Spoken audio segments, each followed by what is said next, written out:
শোনাই, এ দেখো কি এনেছি। মাছ নিয়ে এসেছো?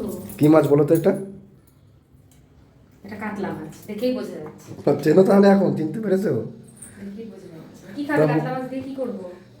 কাতলা মাছ দিয়ে তুমি অনেক কিছু তো খেলাম, এবার তুমি আজকে কাতলা দিয়ে সর্ষে কাতলা করো, কারণ ইলিশ মাছ তো এখানে পাওয়া যায় না। সর্ষে দিয়ে খেতে ইচ্ছা করে, তাই কাতলাটা ভালোই লাগে আমার কাছে। ঠিক আছে, তাহলে চলো তাই করা যাক, সর্ষে কাতলা।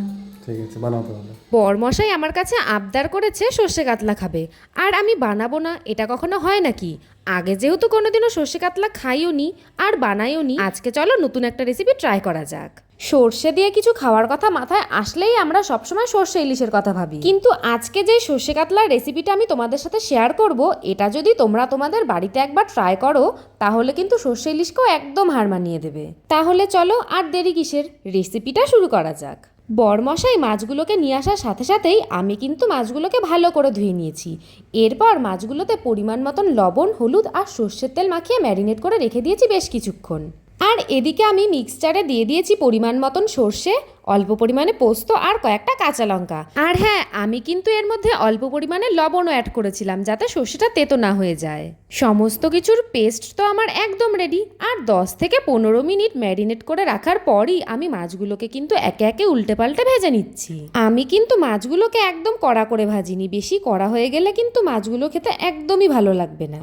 মাছগুলো তো ভাজা হয়ে গেছে, এবার ওই তেলেই আমি ফোড়নে দিয়ে দিচ্ছি একটা শুকনো লঙ্কা আর বেশ কিছুটা পরিমাণে কালো জিরে। ফোড়নটা 2-3 সেকেন্ড নাড়াচাড়া করেই এখন কিন্তু আমি এতে অ্যাড করে দিচ্ছি পরিমাণ মতন হলুদ, লবণ আর লঙ্কার গুঁড়ো।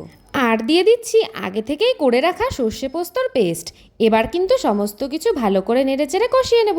আর হ্যাঁ, আমি কিন্তু এতে স্বাদ মতন চিনিও অ্যাড করেছিলাম। বেশ কিছুটা পরিমাণে জল দিয়ে সমস্ত কিছু কিন্তু আমি 10 থেকে 15 মিনিট সময় নিয়ে ফুটিয়ে নেব। চলো গ্রেভিটা আমার এদিকে হতে থাকুক, আর আমি আমার প্রিয় কিছু দিদিভাইদের নাম তোমাদের সাথে শেয়ার করি।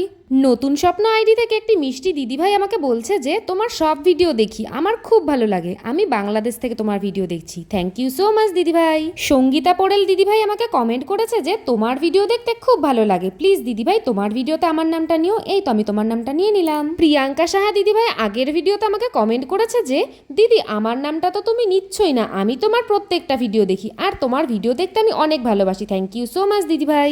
আমার প্রিয় দিদিভাইদের নাম তোমাদের সাথে শেয়ার করতে করতে সর্ষে কাতলা কিন্তু আমার একদম রেডি। এবার আমি খেয়ে তোমাদেরকে বলবো যে খেতে কেমন হয়েছে। খেতে তো অসাধারণ হয়েছে, তোমরা কিন্তু অবশ্যই বাড়িতে একবার এইভাবে ট্রাই করো আর আমাকে জানাতে ভুলো না কিন্তু।